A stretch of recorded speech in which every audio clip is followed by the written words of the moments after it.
One of the most common questions applicants have is around school selection. Which schools to apply to and how many schools to apply to. And I'm here to say that that is the wrong question to ask. You're about to spend multiple six figures on an education that you only get to do once, and you want to get this right.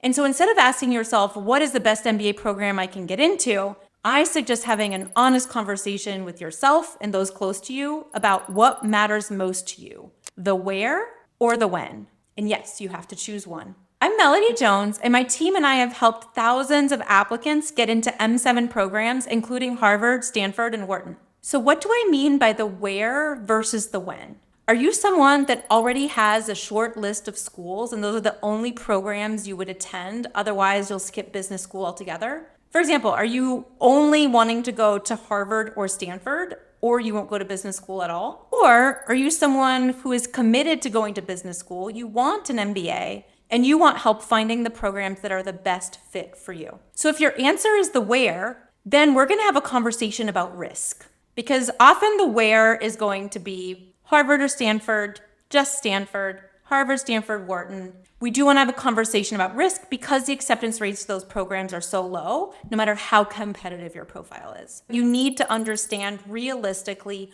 what are your chances at that school and how do you compare versus applicants who have been admitted in the past. And that's where a consultant comes in because they can help you understand exactly where you stand, where your weaknesses might be, where your strengths are, and how you can maximize the real estate in your application in order to win in a game that is part about competitiveness, but part about selection and differentiation. So to understand where you stack up, start by checking out the school comparison chart linked below. And it'll help you understand, at least at a high level, how you compare, where you might be stronger or where you might be weaker versus the class profiles. Now remember, these are just averages. So it's not to say you should count yourself out if you don't meet any of these numbers, but it's just a helpful starting point to understand how risky your strategy is. On the other hand, if you're committed to business school, you know you want an MBA or you need an MBA, and the question is about finding the best possible list of schools for you,